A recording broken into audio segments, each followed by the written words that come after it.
কবরের বাঁশের আঁচল লাগছে, ভালো হইতেছে না, ঝামেলা আছে কোন? তাহলে আপনি একটু যান আব্দুল আজিজ মুহাদ্দিসে দেহলভীর কাছে। তিনি বুজুর্গ মানুষ, বড় মুহাদ্দিস। তিনি যদি দোয়া করে দেন হতো তার দোয়ার বরকতে এটা ভালো হইতে পারে। লোকটা পায়দল সফর করে আব্দুল আজিজ মুহাদ্দিসে দেহলভীর বাড়িতে গেছে। যা ঘটনা বলে, কবরের বাঁশের আঁচল লাগছে, বছর হয়ে গেল, জ্বালা পুরা ভালো হয় না। আপনি বুজুর্গ আল্লাহর ওলি মুহাদ্দিস, আপনি একটু দোয়া করে দেন। আব্দুল আজিজ মুহাদ্দিসে দেহলভী বলে, এই বাঁশের আঁচল এটা ভালো হওয়ার নয়, এটা কোনোদিন ভালো হবে না। মৌত একমাত্র এটার চিকিৎসা। যেদিন মরবা সেদিন ভালো হইব, এর আগে ভালো হবে না। কারণ এই মাইয়িতের কবরে সামান্য সময়ের একটা কবরের আযাব হইছে, ওই আযাব বাঁশে লাগছে। বাঁশের থেকে ওই আযাবের আসর তোমার হাতে লাগছে। এইটা মৃত্যুর আগে আর কোন দুনিয়ার ঔষধে ভালো হবে না। এই কথা শোনার পরে সাথে সাথে লোকটা কান্নায় ভেঙে পড়েছে।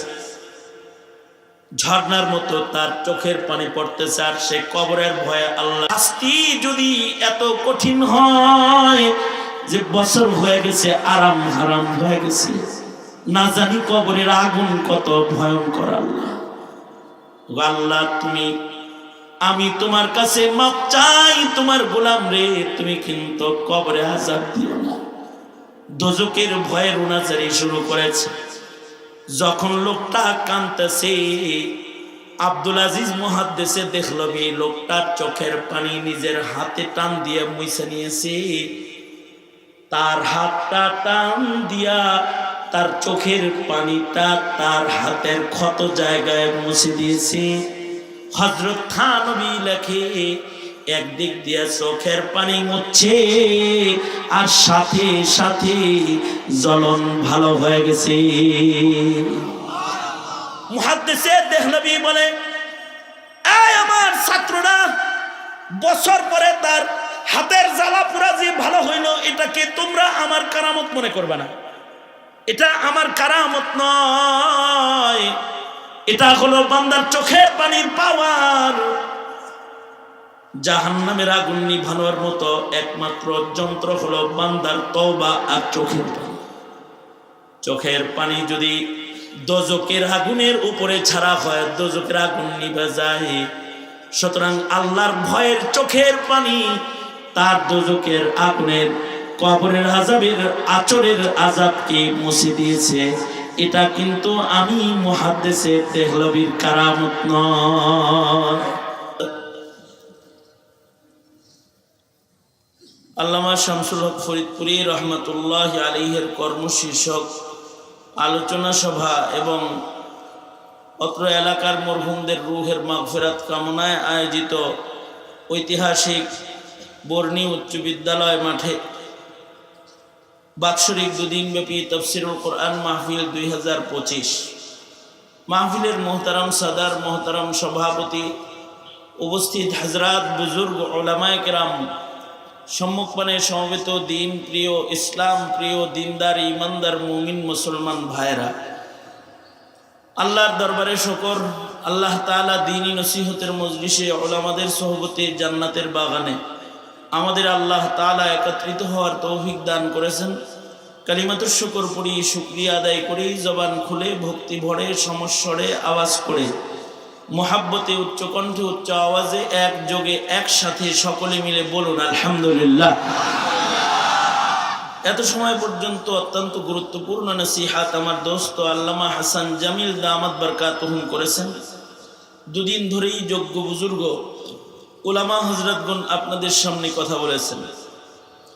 আমি বরকতের নিয়তে আপনাদের সামনে সূরা আলে ইমরানের 133 এবং 134 নম্বর আয়াত আপনাদের সামনে তেলাওয়াত করেছি। দুই জায়গা থেকে হাদিস আপনাদের সামনে পেশ করেছি। এইগুলোকে সামনে করে কিছু কথা আপনাদের সামনে বলবার ইরাদা রাখি। আল্লাহ তাআলা কিছু উপকারী কথা আপনাদের কানে পৌঁছানোর তৌফিক দান করেন। আপনারা দোয়া করুন জবান খুলে সকলে বলুন আমিন। এই পৃথিবীর যত মানুষ আছে সব মানুষের মেহনত দুই প্রকার। এক প্রকার মানুষ মেহনতের মাধ্যমে জান্নাতের পথের পথিক হইতেছে, আর আরেক দল মানুষ তাদের জীবনের মেহনতকে নষ্ট করে দোজখের দিকে আগাইতেছে।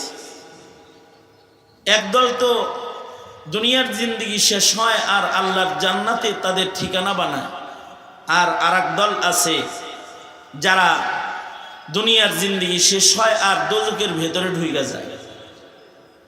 জান্নাতের ভেতরে কেউ যদি নিজের ঠিকানাকে নিশ্চিত করতে চায়, কোনো কালেমাওয়ালাও যদি তার মালিকানার জান্নাতটা নিরাপদে দখল করতে চায়, কালিমাওয়ালারা তো সব জান্নাতি। কালিমাওয়ালারা কি জান্নাতি, যারা কালিমা পড়েছে বিশ্বাসের সাথে তারা জান্নাতি হয়ে গেছে। আল্লাহর রাসূল বলেন, মান ক্বালা লা ইলাহা ইল্লাল্লাহ মুমিনান বিকলবিহি দাখালাল জান্নাহ। কেউ যদি বিশ্বাসের সাথে পড়ে লা ইলাহা ইল্লাল্লাহ মুহাম্মাদুর রাসূলুল্লাহ, কালিমা একবার পড়েছে, সে জান্নাতি হয়ে গেছে। কিন্তু এই জান্নাতে নিরাপদে পৌঁছতে, দোজখের আগুন থেকে মুক্ত অবস্থায়, বাধা মুক্ত অবস্থায় জান্নাতে পৌঁছতে এই কালিমাওয়ালা ইমানদারকে অবশ্যই মুত্তাকি হইতে হবে। কি হইতে হবে? জোরে বলেন, জোরে আওয়াজ করে বলেন, কি হইতে হবে? মুত্তাকি হইতে হবে। যদি কোনো কালিমাওয়ালা মুত্তাকি হয়ে যায় তাহলে সে জান্নাতি হয়ে যায়। কারণ জান্নাত আল্লাহ তাআলা মুত্তাকি মুমিনদের জন্য বানাইছেন। জান্নাত মুত্তাকিদের জন্য নির্মিত। উইদ্দাত লিল মুত্তাকিন, আল্লাহর সৃষ্টির সুন্দরতম সৃষ্টি জান্নাতটা আল্লাহ তাআলা আল্লাহর সুন্দরতম পুত পবিত্র বান্দার জন্য আল্লাহ তাআলা বানাইছেন। আল্লাহ তাআলা পাক, আল্লাহর জান্নাত পাক। জান্নাতের ভেতরে যাবে সে হতে হবে পাক। কোন নাপাক বান্দা আল্লাহর জান্নাতে প্রবেশ করতে পারবে না। যতক্ষণ পর্যন্ত মুমিন মুত্তাকি না হয় ততক্ষণ পর্যন্ত এই মুমিন পবিত্রতা অর্জন করে না। যে মুত্তাকি হয় সে পবিত্রতা পায়। মুসলামসি করো না, আগের জায়গায় নিয়ে যায়, একটু আগে যে জায়গায় ছিল ওই জায়গায়। দোনো হাত উপরে তোলেন, মানে আপনারা আমার কথা শুনতেছেন কিনা এটা চেক করতেছে। সোজা করেন, সোজা করেন, সোজা করেন, নাড়াচাড়া দেন, জবান খুলেন, আওয়াজ করে বলেন সুবহানাল্লাহ। আরো জোরে আওয়াজ করে বলেন সুবহানাল্লাহ। জোরে আওয়াজ করে বলেন আলহামদুলিল্লাহ, লা ইলাহা ইল্লাল্লাহ, আল্লাহু আকবার। আরো জোরে আল্লাহু আকবার। হাত নামান, একাত তোলেন, আবার নামান। এই যেমন আমার হাত তোলা আর হাত নামানির কথাটা শুনছেন, আমার দিকে ছিলেন, সামনের কথাগুলো আমার দিকে থাকেন, তাহলে আমার দিল ইতমিনান হবে যে আমার কথা আপনারা বুঝতেছেন। আমি যেটা বলতেছিলাম, অপবিত্র অবস্থায় জান্নাতে যাওয়া সম্ভব না। জান্নাত পবিত্র জায়গা, এখানে যাবে পবিত্র পবিত্র গোলাম। কোন অপবিত্র বান্দা আল্লাহর জান্নাতে যাইতে পারবে না যতক্ষণ না পর্যন্ত বান্দাটা পবিত্র না হবে, ততক্ষণ পর্যন্ত জান্নাতে ঢুকবে না। এবার কোন বান্দা যদি মরার আগে পবিত্র হয় তাহলে জান্নাতি হইয়া মইরা যায়, আর যদি কেউ পবিত্র না হয় তাহলে বরজখে কাউকে কাউকে আল্লাহ তাআলা আযাব দিয়ে পবিত্র করে রাখে। কাউকে কাউকে হাসরের মাঠে ডর ভয় ধমকি দামকি দেখায়া আল্লাহ তাআলা মাফ করে পবিত্র করে দিবে। কাউকে কাউকে পবিত্র করার জন্য আল্লাহ তাআলা দোজখের ভেতরে ফেলবে তাজকিয়াতান। মুমিনরাও কিছু জাহান্নামের আগুনে মুমিনরা নিক্ষিপ্ত হবে, স্থায়ীভাবে না। যেই মুমিনগুলা দুনিয়ার মাটিতে তাদের গুনাহ থেকে পবিত্রতা অর্জন করে নাই, তাদের গুনাহ থেকে তারা দুনিয়ার জমিনে মাগফিরাত নেয় নাই। মহান আল্লাহ তাদেরকে তাদের গুনাহ থেকে পুত পবিত্র বানানোর জন্য তাজকিয়াতান এই মুমিনদেরকেও দোজখের আগুনে ফেলবে।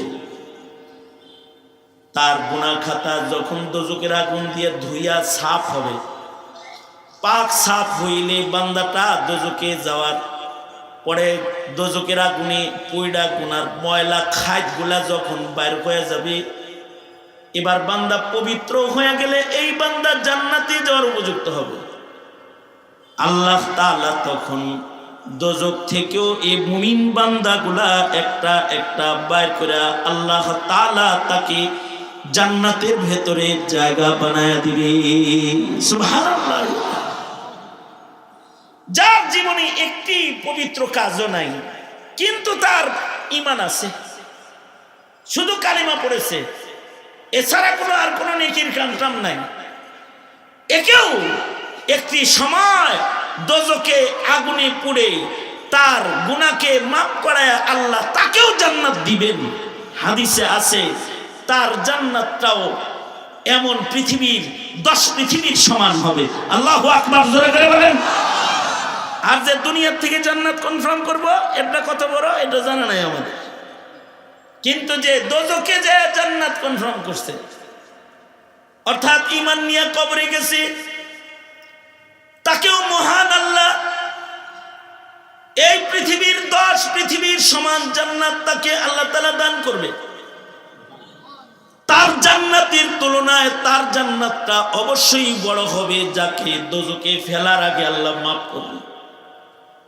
আল্লাহর কিছু কিছু বান্দা আছে, তাদেরকে আল্লাহ তাআলা হাসরের মাঠে মাফ করবে। কিছু কিছু বান্দা আছে যাদেরকে দোজখে ফেলার পরে মাফ করবে, দোজখ থেকে বাইর করে জান্নাত দিবে। আর কিছু কিছু বান্দা আছে এদেরকে দোজখে ফেলার আগে মাফ করবে। তার কিছু গুণের কারণে মহান আল্লাহ তারে মাফ করে দিবে। বান্দার গুণের কারণে মহান আল্লাহ বান্দাকে মাফ করে। হাদিস শরীফে আছে, ময়দানে মাহশারে এক বান্দাকে আল্লাহ তাআলা ডাক দিবেন, এই বান্দা কাছে আয়। বান্দাটা আল্লাহ পাকের কাছে যাবে, আল্লাহ তাআলা বান্দার কানে কানে কথা বলবে, কানে মুখ লাগায় বলবে, তুই না আমার বান্দাতে এত গুনাহ করছিলি কেন? ওই গুনাহগুলা তুই করস নাই? জি করছি। পাপ করছস কেন? অর্থাৎ বান্দাকে আল্লাহ তাআলা ক্ষমা চাওয়ার চান্স দিবে। কিছু আসামিকে সরকারও ক্ষমা চাওয়ার চান্স দেয়। কিছু ফাঁসির আসামি আছে, তাদেরকে বাদশার কাছে ক্ষমা চাওয়ার চান্স দেয়া হয়। আমি ফাঁসির আসামিদেরকে জিজ্ঞাসা করেছি, আপনার তো ফাঁসির রায় হয়ে গেছে, আপনি মাপ পাওয়ার কি আর কোনো চান্স আছে? কয়, বাদশা যদি বিশেষভাবে ডাকে নেয় তাহলে মাপ হইতে পারে, অথবা বাদশার কাছে যদি যাওয়ার সুযোগ পাই, রাষ্ট্রপতির কাছে ক্ষমা ভিক্ষা চাইলে রাষ্ট্রপতি যদি মাফ করে দেয়, পৃথিবীর কোনো হাকিমের ক্ষমতা নাই আমাকে ফাঁসি দেওয়ার। আল্লাহ যদি কোনো বান্দারে ক্ষমা করে দেয়, তার দোজখ আল্লাহর বিশেষ ক্ষমায় মাফ হয়ে যাবে। হাদিসে আছে কিছু বান্দাকে আল্লাহ তাআলা পার্সোনাল পাওয়ারে বিশেষ ক্ষমা দান করবে। বলবে, এই বান্দা তুই গুনাহ করছিলি কেন? বান্দা কি ক্ষমা চাওয়ার একটা চান্স দিবে। বান্দা বলবে, ওগো আল্লাহ ভুল হয়ে গেছে, মাফ করে দেন। আল্লাহ তাআলা বান্দাকে গোপনেই বলবে, মাপ যেহেতু চায় ফেলাইছস, যা মাফ করে দিলাম। আর আমার একটা নাম আছে সত্তার, আমার নাম গফফার। গফফার নাম ক্ষমা দিলাম, সত্তার নাম দিয়া তোর জিন্দগির সব গুনাহ ঢাকা দিলাম। হাসরের মাঠেও কেউ জানবে না তোর কোনো গুনাহ ছিল। সুবহানাল্লাহ। এইরকম ক্ষমাও আল্লাহ তাআলা কাউকে কাউকে করবেন। মুসলিম শরীফে আজব ক্ষমার কথা আছে। কিছু বান্দাকে গুনাহগার, কিন্তু তার কোনো গুণের কারণে আল্লাহ তাকে পছন্দ করে। গুনাহগার, কিছু গুনাহগার কেউ গুণের কারণে আল্লাহ পছন্দ করে। তার কিছু এমন গুণ আছে যে গুনার কারণে সে দোজখে যায়, কিন্তু গুণের কারণে আল্লাহ তার অপরাধ ক্ষমা করে দেওয়াটা, নিজের রহমত তার জন্য দেওয়াটা আল্লাহ তাআলা ভালোবাসা মনে করে। তার দোষ আছে কিন্তু তার কিছু গুণ আছে। কিছু গুণী মুমিনকে হাসরে আল্লাহ দোজখে ফেলবেন, কিন্তু তাকে আল্লাহ তাআলা দোজখে ফেলার আগে ওরে অজ্ঞান কইরা তারপরে ফেলবেন। হাদিস শরীফে আছে, ওকে হেসবিহীন করে ফেলবেন। তাকে দোজখে ফেলবেন পাপাচারী, কিন্তু তাকে দোজখে দিবেন, কিন্তু অজ্ঞান কইরা তারে কাল মাইয়িত, মৃতর মতো অজ্ঞান কইরা তারপরে দোজখে ফেলবেন। উপমাটা কেমন? উপমাটা হলো ওই ডাক্তারের মতন, যে ডাক্তার রোগীর অপারেশন করে অজ্ঞান কইরা। ডাক্তার যখন অজ্ঞান করে রোগীর অপারেশন করে, ডাক্তারের রোগীর হাত পা কাইটা ফেলায়, কিন্তু রোগীর খবর নাই। রোগীর বুক চিরা তার হার্ট বাইর করে সার্জারি অপারেশন করে বাইপাস করতেছে। রোগীর হুঁশ নাই, তার বুকের মাল মেটেরিয়ালস বাইর করে ফেলাইছে, পেটটা পুরা ফাইরা ফেলাইছে, অপারেশন চলতেছে, কিন্তু রোগীর খবর নাই। রোগীর ডাক্তার অজ্ঞান বানাইছে। আল্লাহর কিছু কিছু বান্দাকে আল্লাহ তাআলা গুনার কারণে দোজখে ফেলবে, কিন্তু অজ্ঞান বানায় ফেলবে। বান্দা টের পাবে না যে বান্দার উপর দিয়ে দোজখের আযাব হইতাছে, বেহেস। তার যখন গুনাহ ধৌত করা শেষ হবে, কারণ ময়লা সহ তো জান্নাতে দেওয়া যাবে না, তার গুনাহ ধৌত করা শেষ হইলে তার পুরা কয়লা দেহটাকে আল্লাহ তাআলা দোজখ থেকে বাইর করবেন। বাইর করে তাকে নহরে হায়াতের পানি দিয়া তাকে গোসল দিবেন। হাদিসে আছে, গোসল দিয়া দিলে তার কালো কুৎসি পুরা কয়লা চেহারাটা জান্নাতি যুবকের চেহারায় রূপান্তরিত হবে। আল্লাহু আকবার। এরপরে আল্লাহ বলবেন, গুনাহ করছিলি তাই দোজখে দিছিলাম, আমারও ভালোবাসতি তাই পবিত্র করে জান্নাতটা দিয়ে দিলাম। এইটাও কিছু কিছু মুমিনের সাথে হবে, কিন্তু কথা হইল ক্ষমা লাগবে, ক্ষমা লাগবে। আবার হাদিসে আছে, কিছু গুনাহগারকে আল্লাহ তাআলা দোজখের ভিতরে ফেলছে, এরা দোজখে চিল্লাইতে থাকবে। যখন চিৎকার করবে তো দুইজনরে আল্লাহ তাআলা বাইর করে নিয়ে আসবে। হাদিসে আছে, বাইর করে আইনা বলবে, এই দোজখের ভিতরে চিল্লাপাল্লা করস কেন? আর চিল্লাইবি না, কিন্তু যার সোজা যায় চুপচাপ দোজখে থাকবে। বান্দা দুইটা দোজখের দিকে রওনা করবে, এবারে কিন্তু দোজখের ভেতর থেকে আল্লাহ বাইর করছে। হাদিসে আছে, এই দুইজন দোজখের দিকে যখন যাবে, তখন একজন ফিরা ফিরা আল্লাহর দিকে তাকাবে আর সামনে যাবে। আল্লাহ তাআলা তাকে বলবে, দোজখে যাইতে বলছি, দোজখে যাস, আবার ফিরা ফিরা চাস কেন? বান্দা বলবে, আল্লাহ যাইতে কইছো যাই, কিন্তু তোমার রহমতের আশায় ফিরা ফিরা চাই। আল্লাহু আকবার। জোরে করে বলে, কি বলতেছে? দোজখে যাইতে বলছো তাই দোজখে যাই, কিন্তু তোমার রহমত পাওয়ার আশায় তোমার দিকে ফিরা ফিরা তাকাই। আল্লাহ তাআলা বলবেন, আমার রহমতের উপরে তোর ঈমান আছে লাগে, যা আমার রহমতের উপরে তোর যেহেতু ইয়াকিন পাওয়া গেছে, তোর রহমত দিলাম, তোর দোজখ চিরদিনের জন্য মাফ করে দিলাম। আল্লাহ তাআলা তাকে জান্নাতে পৌঁছায় দিবে। কিন্তু আর একজন যেটা আছে, এটা খালি যাইতেই থাকবে দোজখের দিকে। আল্লাহ তাআলা তাকে বলবে, এই বান্দা, তোর পাশের লোকের আমার রহমতের উপরে ঈমান আছে, তোর কি আমার রহমতের উপরে কোনো ঈমান নাই? তুই তুই সামনের দিকে এমনি যাস কেন? বান্দা একটা আশ্চর্য কথা বলবে, হাদিসে আছে আল্লাহ তাআলা কাছে তখন বান্দা বলবে, আল্লাহ দুনিয়া আপনার হুকুম মানি নাই, আজকে সরাসরি একটা হুকুম করছেন দোজখে যাও, এই হুকুমটাও যদি না মানি বান্দা হবো কেমনে? সুতরাং আপনার হুকুম মান্য করে দোজখের দিকে যাইতাছে, আল্লাহ তাআলা বলবেন যা, আমার হুকুমটা যেহেতু তুই মানছস, আমার হুকুমের সম্মান তোর কাছে আছে, তোর জিন্দেগির গুনাহ আমি মাফ করে দিলাম, যা তুইও জান্নাতে চলে যা। কিছু মানুষের ক্ষমা হবে এমন, আর কিছু মানুষের ক্ষমা হবে বরজখের জগতে। গুনাহ কিছু নিয়ে কবরে গেছে, কবরের ভিতরে আযাব চলছে, নবী দোয়া করছে, আযাব বন্ধ হয়ে গেছে, সাহাবীরা যেমন ক্ষমা পাইছে। ছোটখাটো অপরাধের কারণে কবরে আযাব শুরু হয়ে গেছে, নবী দোয়া করছে, আল্লাহ মাফ করে দিচ্ছে। কাউকে কাউকে তাদের ছেলে মেয়েরা দোয়া করবে, বিধায় বাপ মাফ পাবে।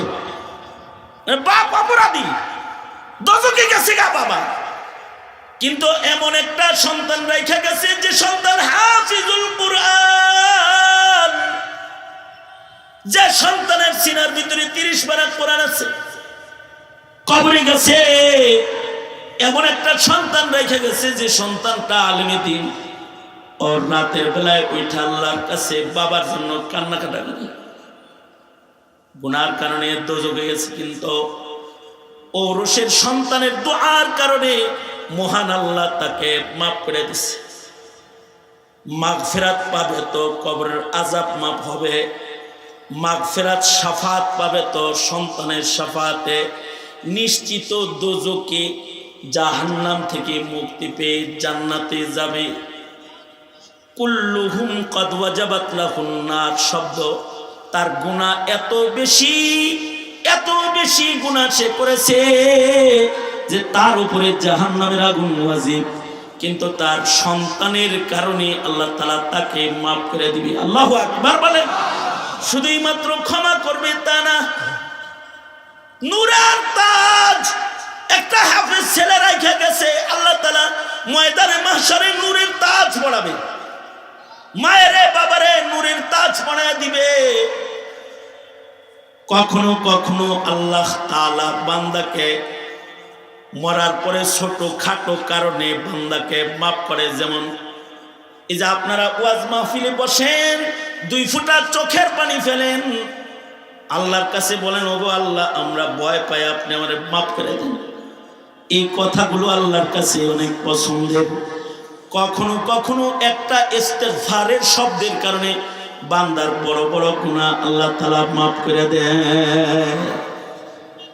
বুখারী শরীফের ভেতরে আছে ওয়াকিআতু বনি ইসরাইল, বনি ইসরাইলের ঘটনা, বাবু মা যুকিরা আন বনি ইসরাইল, এর উপরে ইমাম বুখারী রাহমাতুল্লাহ আলাইহি আলাদা তারজমাতুল বাব কায়েম করেছেন বুখারী শরীফে। বনি ইসরাইলের ওই সকল ঘটনা যা রাসূল বর্ণনা করেছেন এবং সত্য ঘটনা, এটা ইমাম বুখারী শরীফের ভিতরেও আনছেন। এর ভেতরে ইমাম বুখারী আল্লাহর রাসূল বর্ণনা করেছেন কাফন চোরের ক্ষমার ঘটনা, ইমাম বুখারী শরীফের ভিতরে আনছেন। বনি ইসরাইলের এক লোক ছিল, সারা জিন্দেগি কাফন চুরি করছে, কিন্তু মৃত্যুর আগ দিয়ে নিজের সন্তানদেরকে ডেকে বলে, এই সন্তানেরা রে, আমি মইরা গেলে তোরা আমার লাশটা আগুন দিয়ে পুড়ায় দিবি, আমি আগুনে পুড়ে ছাই হয়ে গেলে আমার ছাইগুলাকে 2 ভাগ করবি, 1 ভাগ ছাই বাতাসে উড়ায় দিবি, 1 ভাগ ছাই পানিতে ভাসায় দিবি। সন্তানরা কয় কেন? কয় আল্লাহর সামনে দাঁড়াইতে আমার ডর লাগে। আল্লাহু আকবার জোরে বলেন, আমি আরো জোরে আওয়াজ করে বলেন আল্লাহু আকবার কবির। কি বলতেছে? আমাকে আগুন দিয়ে পোড়ায়া দিবি, আমার ছাইগুলা 2 ভাগ করে পানিতে ভাসায়া দিবি, বাতাসে উড়ায়া দিবি, আল্লাহর সামনে দাঁড়ানোর মতো হিম্মত আমার নাই। বাপে যেরকম ওসিয়ত করছে, শয়তান সন্তানগুলা ওরকম বাবার ওসিয়ত মতো সন্তানগুলা বাবারে আগুন দিয়ে পোড়ায় দিছে, ছাই হইছে, ছাইগুলারে দুই ভাগ করে বাতাসে উড়ায় দিছে, পানিতে ভাসায় দিছে। আল্লাহর রাসূল বলেন, আল্লাহ তাআলা বাতাস কি বললেন, এই বাতাস তোর ভিতরে একজন পালাইছে, হেরে বাইর করে, বাতাস বাইর করে দিছে। কারণ বাতাস কার গোলাম? আর আস্তে করে কোন কার গোলাম? আমরা আল্লাহর হুকুম অমান্য করি, কিন্তু বাতাস আল্লাহর হুকুম অমান্য করে না। বাতাস কার গোলাম? জোরে বলেন। পানি কার গোলাম? জোরে আওয়াজ করে বলেন। বাতাস রে কয় বাইর করে দে, পানি রে কয় বাইর করে দে, বাতাসও বাইর করে দিছে, পানিও বাইর করে দিছে। বান্দা তো আবার পুনরায় দাঁড়ায় গেছে আল্লাহর সামনে। এবার বুঝে থাকলে বলেন, আল্লাহ কি অস্তিত্বহীন মানুষকে পুনরায় অস্তিত্ব দিতে সক্ষম না অক্ষম? নাস্তিকরা তো কয় অক্ষম। নাউজুবিল্লাহ বলেন, জোরে আওয়াজ করে বলেন। নাস্তিক মুরতাদ যারা, ওরা মনে করে মরে গেলে আর পুনরায় জীবিত হতে হবে না। কিন্তু ইমানদারের ইমান হইল পুনরুত্থান আছে না নাই? জোরে আওয়াজ করে বলেন। ছেলে মেয়েরে এটা শিখানো পিতা মাতার দায়িত্ব। এই মরে গেলে কিন্তু আবার উঠবি, এটা শিখাইতে হইবে। কারণ আল্লাহ তাআলা সবাইকে দাঁড় করাইবেন, শুধু দাঁড় করাইবেন না, সুম্মা লাতুসআলুন্না ইয়াওমাইদিন আনিন নাঈম। দুনিয়ার জীবনে যা যা নিয়ামত ভোগ করছি সব কিছুর হিসাব নেবেন। এইটা আল্লাহর জন্য সম্ভব না অসম্ভব? এই কথাগুলো জোরে করে আওয়াজ করে বললে আল্লাহ খুশি হয়। বলেন, আল্লাহর জন্য সম্ভব না অসম্ভব? নাস্তিকরা তো কয় অসম্ভব। এবার বলেন, যদি কেউ এমন নাস্তিকের দলে চলে যায়, তার ঈমান থাকে না চলে যায়? জোরে আওয়াজ করে বলেন, সে কি মুসলমান থাকে না বাদ হয়ে যায়? যদি কেউ মুসলিম থাকতে হয় তাহলে বিশ্বাস করতে হবে বাস বাদাল মাউত, মরার পরে আবার পুনর্জীবন আছে। করাইব কে? কারণ আল্লাহ তাআলা কোনো অক্ষম প্রেসিডেন্ট খোদা না, অক্ষম রাজা আল্লাহ না। আল্লাহ হলো সক্ষম রাজা, রাজার রাজা, তার অক্ষমতা বলতে কিছু না। পৃথিবীর সব মানুষ অক্ষম, সে যেই হোক। আমেরিকার প্রেসিডেন্ট, বাংলাদেশের ডক্টর ইউনূস সাহেব অক্ষম। আপনি আমি স্যার হইছেন কে? আপনি আমি কি অক্ষম? আমাদের এক উস্তাদ বলে, তোমরা যে অক্ষম এটা বুঝতে কোরআন হাদিস রাখবো না, বাথরুমে গেলেও বুঝে আসবে। কি বান্দা, তুমি যে অক্ষম এটা তোমারে বুঝাইতে কোরআন হাদিস রাখবে না, খালি মুতায় চাপ দিলে বুঝবা তুমি অক্ষম। মুতে চাপ দেয় না অনেক সময়, এ কারণে প্যান্ট খালি বানায় না, চেনও লাগায়। এটা ইমার্জেন্সি ডোর, দরজা। অক্ষমতায় যদি আক্রমণ করে তখন যেন চেন খুইলে সাইডে দৌড় দেন যায়। আরো আশ্চর্য কথা হলো, আমাদের এক হুজুর বলে, আমাদেরকে বলছে, এই বলো তো ছাত্ররা কখনো এক আঙ্গুল কখনো দুই আঙ্গুল উঠায় কেন? হেফজখানার ছাত্ররা দেখবেন কখনো উঠায় এক আঙ্গুল, কখনো। তবলিগেও আমি সব এক আঙ্গুল দুই আঙ্গুল দেখায় তবলিগে। হুজুর বলে কি, এক আঙ্গুল দুই আঙ্গুল দেখায় কি লেগে বলো তো? এক ছাত্র কয়, হুজুর এক আঙ্গুল মানে হলো ছোটটা আর দুই আঙ্গুল মানে হলো বড়টা। হুজুর বলে, তোমার বিশ্লেষণ ভুল। এক আঙ্গুল মানে হলো এক কাম আর দুই আঙ্গুল মানে হলো দুই কাম। কি? এক আঙ্গুল মানে হলো শুধু মুতু করবে, আর দুই আঙ্গুল মানে হলো হাগু এবং মুতু করবে। কারণ কারোর জন্য শুধু হাগা সম্ভব না। কি? শুধু হাগা যদি সম্ভব হইতো তাহলে সামনে যেরকম চেন লাগাইছে পিছে একটা চেন লাগাইতো, যখন যেটা আইতো তখন সেটা খুলতো। বুঝেন না এই কথাটা?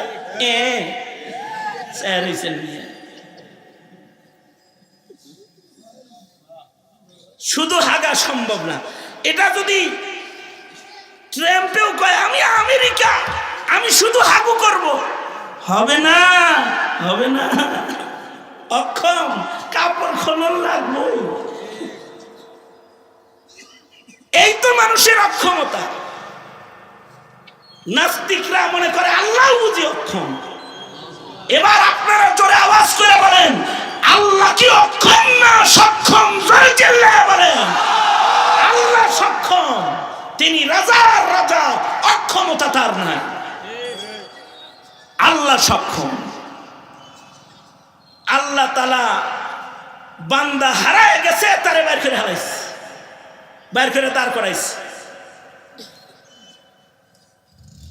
এখানে বড় ধরনের আলোচনা আমাদের মুহাদ্দিসরা করেন। এই বান্দা যে নিজেরে পুরাইলো, এখন সে ইমানদার না নাস্তিক, এটাও বিচার করো। বাহাস মুবাহাসা এটা নিয়ে এসকাল জবাব। হে নিজেরে পুরাইলো কেন? ও যদি বিশ্বাস করত যে আল্লাহ পুনর্জীবন দিতে সক্ষম, তাহলে তো পুরাইতই না নিজেরে, হুদা কামে আগুনে জ্বলে ছাই হইল কেন? তার মনে হলো সেও মনে হয় পুনরুত্থান বিশ্বাস করে না। কিলা বাযুম মিনাল মুতাকাল্লিমিন, কেউ কেউ কয় যে এই লোক রে, এরকম নাস্তিক লোকটারে আল্লাহ মাফ করলো। হযরত থানবী বলে না, নাস্তিক লোক রে মাফ করে নাই, সে ইমানদারি, সে নাস্তিক না। তার মানে হলো কয় তাহলে নিজের পুলাইলো কেন, ছাই বানাইলো কেন? তো হযরত থানবী বলেন সে হলো জাহিলুত তাকদীর। জাহিদুত তাকদীর না, জাহিলুত তাকদীর। কারো যদি জ্ঞান কম হয় তাহলে তার প্রতি মুআমালা ভিন্ন হয়। বালেক সন্তানের সাথে পিতার রাগটা যে স্টাইলের হয়, নাবালেকের উপরে ওই স্টাইলের হয় না। এটা একটা নাবালেক বান্দা আল্লাহ পাক। কি বান্দা? জাহিলুত তাকদীর।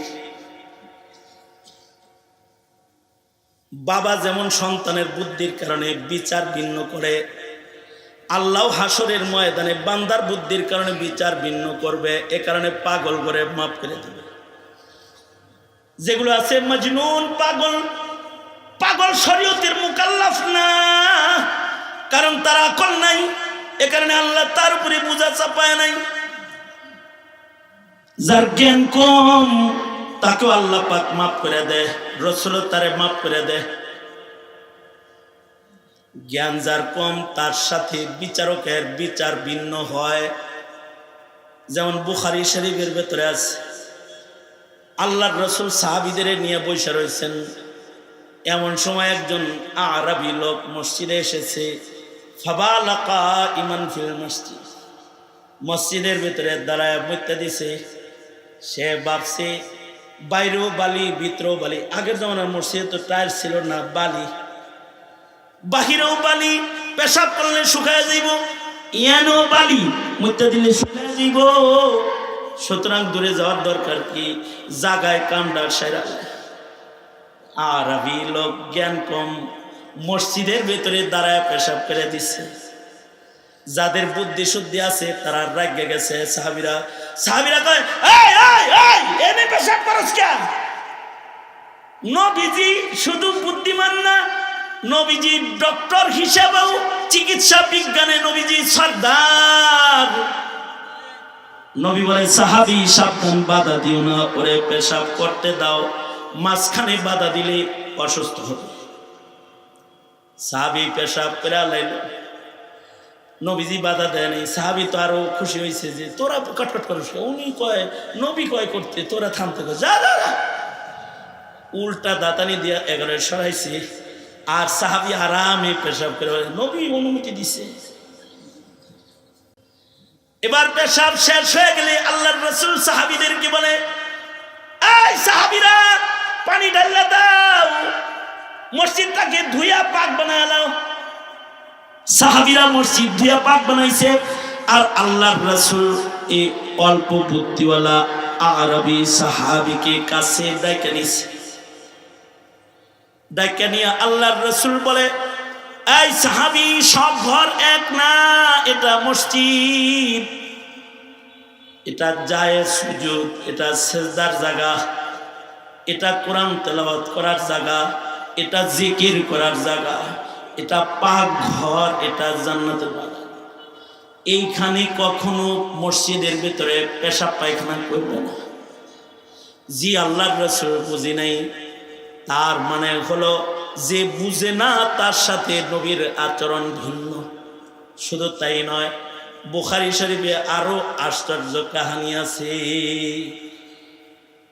রোজার মাস সামনে আইতাছে, এক সাহাবী রোজার মাসে বিবির সাথে সহবাস করে আলাইছে। সাহাবী, বুখারীতে আছে ঘটনা। এটাও কম বুদ্ধিওয়ালা সাহাবী, আরবি। এটা রোজার মাসে বিবির সাথে সহবাস করছে, তবে ইমানদার যেহেতু এতটুকুন বুঝে যে আমি তো রোজা ভাঙ্গা লাইছি, গুনাহ নিয়ে তো কবরে যাওয়া যাবে না। নবীজির কাছে যায় বলে, আল্লাহর নবী, কামটা তো ভেজাল করছি, রোজা তো ভাঙছি, বিবির সাথে রোজার মাসে দিনের বেলায় সহবাস করছি, দিনের বেলায় সহবাস করলে রোজা নষ্ট হয়ে গেছে, কি করবো এখন? কি করলে আল্লাহ মাফ করব? সাহাবী তো আল্লাহর কাছ থেকে ক্ষমা খোঁজে, কি করলে আল্লাহ মাফ করবে? আল্লাহর রাসূল বললেন, একটা গোলাম আজাদ করে দাও। ওই জমানায় গোলাম দাসীর আমল ছিল, আল্লাহর রাসূল গোলাম আজাদ করতে আদেশ করলেন। সাহাবী কয়, আমার কোন গোলাম টোলাম নাই, এত বড় জিনিস আমি কেমনে আজাদ করব? সহজ কোনো লাইন নাই। আল্লাহর রাসূল বললেন, ঠিক আছে যাও, টাকা পয়সা খরচ হবে না, সহজ লাইন হলো 60টা রোজা রেখে লাও। সাহাবী কয়, একটা রাখতে যায় কাম বিনাশ করছি, 60টা রাখবো কেমনি? এটা কোনো কথা? আল্লাহর রাসূল বললেন, তাহলে 60 জন মিসকিনরে খানা খাওয়ায় দাও। খালি কঠিন কঠিন কথা কন আল্লাহর নবী, আমি নিজেই মিসকিন, আমি আর একজন মিসকিনরে খানা খাওয়াবো কই থেকে, টাকা পাবো কই আমি? তারপরেও ক্ষমা আমার লাগবে, আর কোনো লাইন নাই। আল্লাহর রাসূলের কাছে খেজুর আটা বস্তা সুদ্ধা হাদিয়া আসছে। আল্লাহর নবী টোটাল বস্তাটা হের হাতে তুলে দিয়ে কয়, ঠিক আছে, এটা তোরে হাদিয়া দিলাম, এটা তোরে মালিক বানায় দিলাম। মদিনার কিছু গরিব মিসকিন যা আছে ডাক্কা এনে খাওয়ায় দিস। সাহাবী আটার বস্তাটা আর রাসূলের দেয়া খেজুরের বস্তাটা মাথায় লয়া চলে যায়, আর কয়, নবীজি, গোটা মদিনা আমার ঘোরাগাড়ি শেষ আছে, আমার চাইতে বড় মিসকিন মদিনায় আর কেউ নেই, এগুলো আমার নিজেরই লাগবো। এই কথা বইলা সাহাবী বস্তা লয়া হাঁটতে চলে গেছে। বুখারী শরীফে আল্লাহর রাসূল সাল্লাল্লাহু আলাইহি ওয়াসাল্লামের বর্ণনা, বুখারী বলে, নবী আলাইহিস সালাতু ওয়াস সালাম সাথে সাথে হাসিয়া দিছে। বিচারক যদি হাসিয়া দেয়, হাসিটা ক্ষমার নিদর্শন। হাসিয়া দিলে আর তারে শাস্তি দেওয়া যায় না, তার মানে আজকে হাসলাম, সামনে কিন্তু হাসুন না, মাফ করে দিলাম। আরো আর একটা কথা হলো, মুহাদ্দিসরা বলে, রাসূল তখন হাসে যখন আল্লাহ হাসে। তার মানে হলো, বান্দারে বাপ দেখা আল্লাহ নিজেই হাসিয়া দিছে। হাসিয়া দিয়া আল্লাহ রাসূলরে বলছে, নবী ছেড়ে দেন, এটা মাফ করে দিছি। আল্লাহ হাসিয়া দিছে, রাসূল হাসিয়া দিছে, তার মানে বুদ্ধির কারণে বিচার ভিন্ন হয়ে গেছে। জাহিলুত তাকদীরের বিচারও ভিন্ন, কারণ এর আকল কম। তো এখন মনে মনে ভাবতে পারেন, হুজুর আমিও এরকম ব্যাককেল থাইকা যাবো মওত পর্যন্ত। কিছু মানুষ আছে, এরা তাবলীগে যায় না, এরা মোল্লার ওয়াজ শুনে না, এরা ধর্মীয় বই পড়ে না, এরা সারা জনম জাহেল থাকার মুজাহাদা করে। বুঝেন নাই কথাটা? কিছু মানুষ আছে ইচ্ছা করে পড়ে না, ওরা মনে করে যে আমরা তো জানি না তাই মানি না। এই রকম স্টাইলের যারা আছে, এইগুলা হলো জানে না আবার মানে না, ইচ্ছা করে না শিখা, ইচ্ছা করে না জানার কারণে তাদেরকে শাস্তি দেওয়া হবে দ্বিগুণ। কেন শিখো নাই, কেন মানো নাই? দুনিয়া তো খুব বুঝছো, রাজনীতি বুঝছো, ব্যবসা বুঝছো, দোকানদারি বুঝছো, কৃষিকাজ বুঝছো, ভালো মন্দ বুঝছো, ইসলাম বুঝো নাই কেন? জবাব দাও। সেদিন কথা বলার উপায় থাকবে না।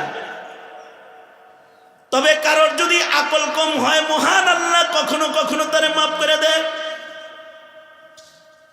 হাদিসে মুসালসাল বিজহিক আছে, আল্লাহ হাইসা দিছে তাই রাসূল হাইসা দিছে, রাসূল হাইসা দিছে এজন্য আব্দুল্লাহ ইবনে মাসউদ হাইসা দিছে, আব্দুল্লাহ ইবনে মাসউদ হাইসা দিছে, তার ছাত্র হাইসা দিছে। হাদিসে মুসালসাল বিজহিক অর্থাৎ আল্লাহ রাসূল তখন হাসেন যখন আল্লাহ হাসেন। তার মানে হলো বান্দার আকলের কারণে তার সাথে বিচার মহান আল্লাহর ভিন্ন হয়ে গেছে।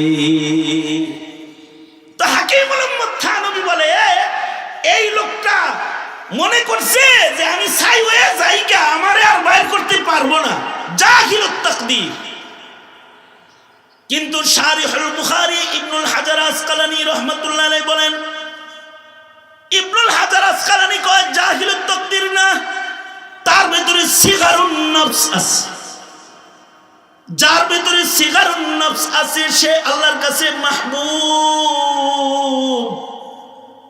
কিছু মানুষ আছে নিজের নিজে বড় মনে করে, আর কিছু মানুষ আছে নিজের নিজে ছোট মনে করে। যে নিজের নিজে ছোট মনে করে মহান আল্লাহ তাকে পছন্দ করে। আল্লাহু আকবার, জোরে বলে। আর যে নিজের নিজে বড় মনে করে আল্লাহ তাআলা তাকাব্বুর অহংকারকে বড় অপছন্দ করে। কিছু মানুষ আছে নিজের নিজে বড় মনে করে, আর কিছু মানুষ আছে নিজের নিজে ছোট মনে করে। যেমন আল্লাহর রাসূল সাল্লাল্লাহু আলাইহি ওয়াসাল্লাম হযরত জিবরাইল সহ বসে রয়েছে। হযরত জিবরাইল রাসূলকে বলে, ও আল্লাহর নবী, ওই যে চাদর মুড়া দিয়ে হাইটা যায় তার নাম আবু যর। আল্লাহর রাসূল বললেন, জিবরাইল, চাদর মুড়া দিয়ে হাইটা যায় আমার আবু যর, তারে আপনি কেমনে চিনেন? আল্লাহর রাসূল বলে, কেমনে জিবরাইল আপনি আমার আবু যররে চিনেন?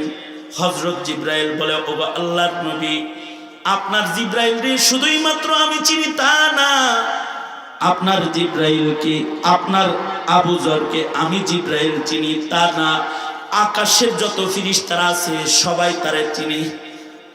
কি জন্য আকাশের ফেরেশতারা তারে চিনে জিবরাইল? হযরত জিবরাইল বলে, দুইটা গুণের কারণে তাকে আসমানের ফেরেশতারা চিনে। এক নাম্বার গুণ, লিসিগারিহি আলা নাফসিহি, নিজেরে নিজে ছোট মনে করে। নিজেরে নিজে মনে করে যে আল্লাহর কাছে সবচেয়ে কম দামি মানুষ মনে হয় আবু যর গিফারি। এই যে নিজেরে নিজে ছোট মনে করে, এ কারণে আল্লাহ তারে পছন্দ করে। আর আরেকটা গুণ হলো বেশি বেশি সূরা ইখলাস পড়ে। সূরা ইখলাস বেশি পড়ার কারণে তার আমলনামায় খতমের সওয়াব বেশি। কারণ সূরা ইখলাস একবার পড়লে পরে 10 পারা কোরআন পড়ার সওয়াব হয়, 2 বার পড়লে 20 পারা কোরআন পড়ার সওয়াব হয়, 3 বার পড়লে পরে 1 খতম কোরআন পড়ার সওয়াব হয়। সে সূরা ইখলাস বেশি পড়ে। সাধারণ সাধারণ দুইটা গুণ আবু যর গিফারির কাছে থাকার কারণে আসমানের সব ফেরেশতারা আবু যরকে চিনে। ইমাম বুখারী রাহমাতুল্লাহি আলাইহি কাফন চোরের ক্ষমার ঘটনা বলছেন। আর বুখারীর শারিহ ইবনুল হাজার আসকালানী বলে, এই কাফন চোরের ভিতরে নিজেকে ছোট মনে করার সিফাত আছে। কারণ যে নিজেরে ছোট মনে করে তার ভিতরে অহংকার আসে না। সবচেয়ে বড় কথা, নিজেকে যে ছোট মনে করে তার অপরাধ সে নিজে দেখতে পায়। দুই ধরনের মানুষ। এক ধরনের মানুষ অপরাধ করে কয় আমি কি করছি, আর এক ধরনের মানুষ হলো অপরাধ করে বলে আস্তাগফিরুল্লাহ। যারা অপরাধ করে বলে আস্তাগফিরুল্লাহ, আল্লাহ তা করে মাফ করে, তারা হয় আল্লাহর বন্ধু। আর যারা অপরাধ করে অপরাধের উপরে অটল থাকে এরা হয় আজাজিল শয়তান, শয়তান হয় তারা। এ কারণে নিজেরে নিজে কখনো ভালো মনে করতে নাই। তো ইবনুল হাজার আসকালানি বলে কাফন চোরার গুণ হলো নিজেকে নিজে কাফন চোর মনে করে।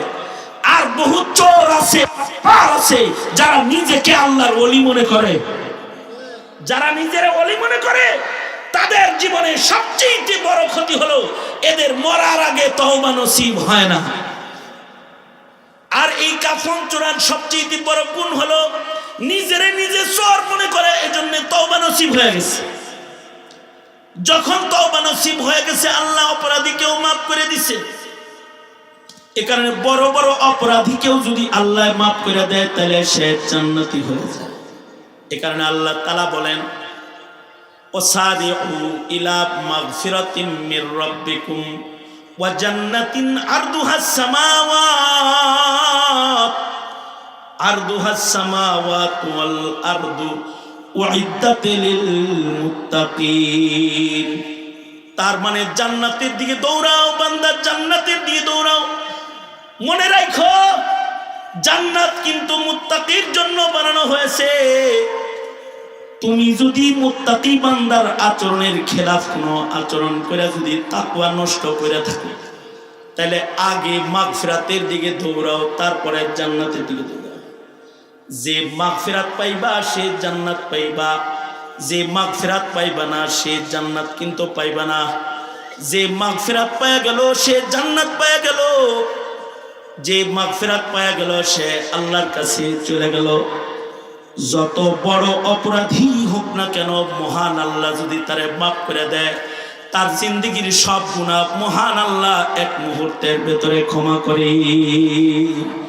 সুতরাং কখনো যদি ওয়াজ মাহফিলে যাওয়ার সুযোগ হয়, মাগফিরাতের আশায় যাওয়া এবং আল্লাহর কাছে ক্ষমা চাওয়া যায়, আল্লাহ আমি ভুল করেছি আমাকে ক্ষমা করে দিন।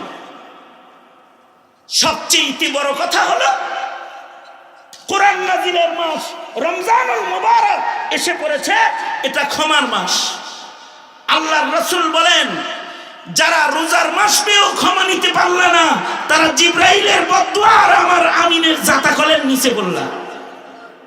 সুতরাং আমাদের জিন্দেগীর কৃত কোনো গুনাহ যেন আমাদের সাথে কবরে চলে না যায়, এটাকে দুনিয়ার জীবনে ক্ষমা নিয়ে নেওয়া। যারা দুনিয়ার জীবনে ক্ষমা নিয়ে নিবে তারা মৃত্যুর মাধ্যমে সোজা জান্নাতে প্রবেশ করবে। আর যদি দুনিয়ার জীবনে ক্ষমা না পায় ইমানদার, কবরে হইলেও ক্ষমা পাইতে হইব, হাসরে হইলেও ক্ষমা পাইতে হইব, তাছাড়া দোজখের আগুনে পুড়ে হলেও ক্ষমা পেতে হবে। নাপাক সহ আল্লাহর জান্নাতে যাওয়া যাবে না। সুতরাং এই 2 দিন ব্যাপী মাহফিলের একেবারে শেষ ভাগে আমার মনে হয় আমাদের এই শেষ সময়ের এই সময়ে আমি মনে হয় আমি শেষ আলোচক, নাকি আরো আলোচক আছে হুজুর? আমি শেষ, দোয়া কে করবে? আমি দেখেন আখেরি মুনাজাত এখন হবে, তার মানে হলো এখনই শেষ। এখন আমার আপনার কর্তব্য দায়িত্ব হলো কবরের আযাবও কিন্তু বড় ভয়ঙ্কর, জাহান্নামের আগুনও কিন্তু বড় ভয়ঙ্কর। জাহান্নামে অথবা কবরে শাস্তি পাওয়ার আগে দুনিয়ার মাটিতে যারা চোখের পানি ফেলে তওবা করবে আল্লাহ তাদের মাফ করে দিবে, কবরে যাওয়ার আগেই তাদের মাফ করে দিবে। কারণ বান্দার চোখের পানি দোজখ নিভায়, বান্দার চোখের পানি আল্লাহর গুসাকে থামায় ফেলায়। আমাদের চোখের পানির চেয়ে পাওয়ারফুল আমাদের জীবনের অন্য আর কিছু নাই। আমাদের চোখের পানির এত পাওয়ার যে রবের দয়া মায়া এক মুহূর্তের ভেতরে নামাইতে পারে। আমাদের চোখের পানি দোজখের আগুনকে এক মুহূর্তে নিভাইতে পারে। আমার এই কথাটা বুঝার জন্য শেষ কথা হলো আব্দুল আজিজ মুহাদ্দিসে দেহলভী রহমতুল্লাহ আলাইহি, শাহ ওলিউল্লাহ মুহাদ্দিসে দেহলভী রহমতুল্লাহ আলাইহির পরেই হাদিসের সনদে আব্দুল আজিজ মুহাদ্দিসে দেহলভীর নাম, কারণ হাদিসের সনদের 3 ধাপের 1 ধাপের সরদার হলেন মুহাদ্দিসে দেহলভী। আর মুহাদ্দিসে দেহলভী তার সরাসরি সন্তান আব্দুল আজিজ মুহাদ্দিসে দেহলভী। এই আব্দুল আজিজ মুহাদ্দিসে দেহলভী রাহমাতুল্লাহ আলাইহির আমলের ঘটনা। উনি বলেন এক গ্রামে, হাকিম মুহাম্মদ থানভী রাহমাতুল্লাহ আলাইহি বলেন, এক গ্রামে একজন দানবীর ছিল আর একজন ভিক্ষুক ছিল। একটা গ্রামে, এটা আমার শেষ কথা, 2-3 মিনিটের কারবার মাত্র। একই গ্রামে একজন ভিক্ষুক আর একজন দানবীর। হযরত থানভী বলেন, এই ভিক্ষুকটা অসুস্থ হয়ে গেল আর ভিক্ষা করতে পারে না। দানবীর যে লোকটা প্রতিদিন এই ভিক্ষুকের জন্য ভিক্ষা রাখে, সে অপেক্ষায় আছে, কিরে ভিক্ষুক আসে না কেন? 3 দিন হয়ে গেল ভিক্ষুক আসে না। তো হযরত থানভী লেখেন, এই দানবীর লোকটা ভিক্ষুকের বাড়ি গেল, 3 দিনের জমা টাকা পয়সা লইয়া গেছে। যা কয়, হে ডেলি তোমার জন্য 5 টাকা করে রাখি, 3 দিন হয়ে গেছে, এই 15 টাকা জমা, তোমার টাকার বোঝা আমি নিব, এনাও তোমার জন্য জমা করছিলাম, দিতে আইছি। বাস দিয়ে আসছে। কিন্তু যখন দিয়ে আসছে, যায় দেখে যে ভিক্ষুকের গায়ে প্রচন্ড জ্বর, অসুস্থ। তুমি বুঝি অসুস্থতার কারণে ভিক্ষায় যাইতে পারো না? জি, নাও ঘরে দিয়ে গেলাম। ইমাম বুখারী রাহমাতুল্লাহ আলাইহি উনি বলেছেন, কারোর টাকা কাউরে ফেরত দিলেও আল্লাহ তারে মাফ করে। বুখারী শরীফের ভিতরে আছে যে এক লোক টাকা ফেরত দিছে, এ কারণে তাকে আল্লাহ মাফ করে দিছে। খেতে হাল বাইতেছে, সোনার কলসি একটা উঠছে ক্ষেতের থেকে। বুখারী তো আছে এই ঘটনা, সোনার কলসি উঠছে ক্ষেতের ভিতর থেকে। এ কি করছে? এই কলসি নিয়ে যার কাছ থেকে ক্ষেত কিনছে তার কাছে গেছে, যায় কয়, এই ভাই তোমার ক্ষেত কিনছি, কলসি কিনছি নাকি, নাও টেয়া নাও। হ্যাঁ আমি ক্ষেত বেচছি, এটাও বেচা হয়েছে, তুমি রাখো। ঝগড়া লেগে গেছে।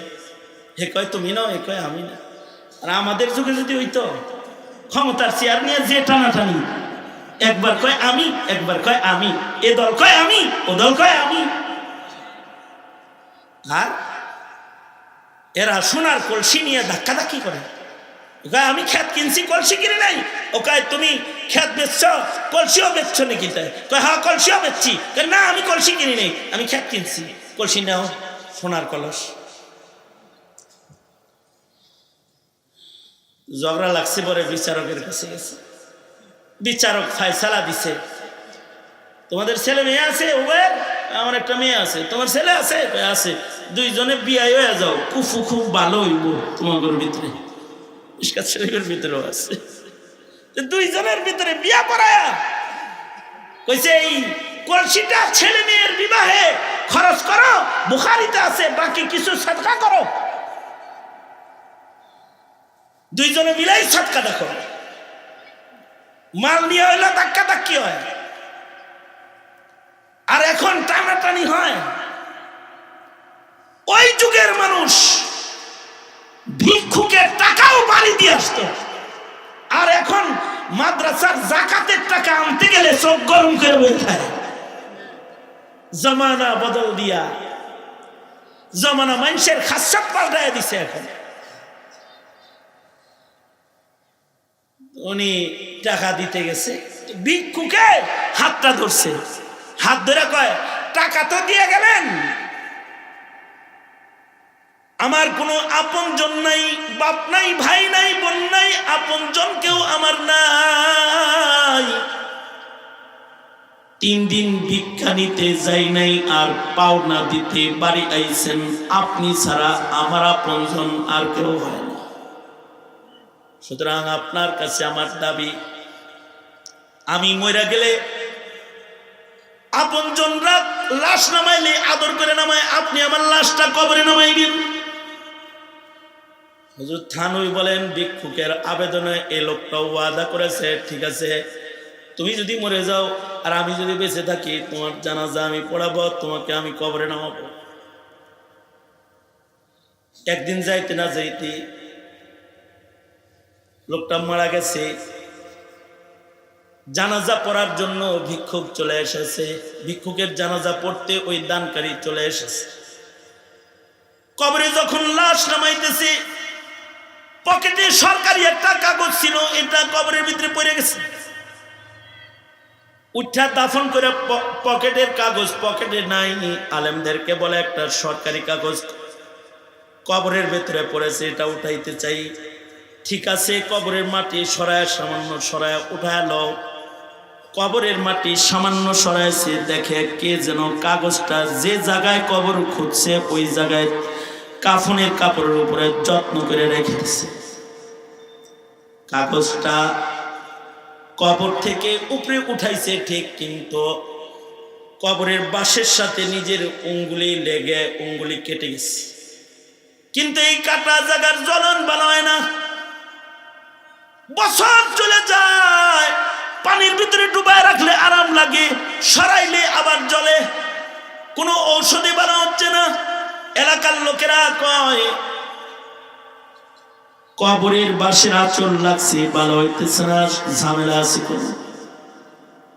তাহলে আপনি একটু যান আব্দুল আজিজ মুহাদ্দিস দেহলভীর কাছে। তিনি বুজুর্গ মানুষ, বড় মুহাদ্দিস। তিনি যদি দোয়া করে দেন হতো, তার দোয়ার বরকতে এটা ভালো হইতে পারে। লোকটা পায়দল সফর করে আব্দুল আজিজ মুহাদ্দিস দেহলভীর বাড়িতে গেছে। যা ঘটনা বলে, কবরের বাঁশের আঁচল লাগছে, বছর হয়ে গেল, জ্বালা পুরা ভালো হয় না। আপনি বুজুর্গ আল্লাহর ওলি মুহাদ্দিস, আপনি একটু দোয়া করে দেন। আব্দুল আজিজ মুহাদ্দিস দেহলভী বলে, এই বাঁশের আঁচল এটা ভালো হওয়ার নয়, এটা কোনোদিন ভালো হবে না। মওত একমাত্র এটার চিকিৎসা।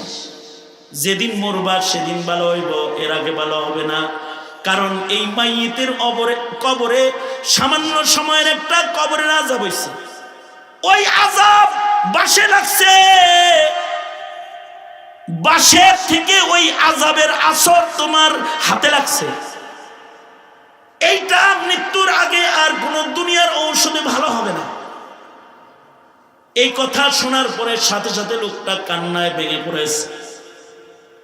ঝর্ণার মতো তার চোখের পানি পড়তেছে। আর সে কবরের ভয়ে আল্লাহ, শাস্তি যদি এত কঠিন হয় যে বছর হয়ে গেছে, আরাম হারাম হয়ে গেছে, না জানি কবরের আগুন কত ভয়ঙ্কর। আল্লাহ, আল্লাহ তুমি, আমি তোমার কাছে মাপ চাই, তোমার গোলাম রে, তুমি কিন্তু কবরে আযাব দিও না।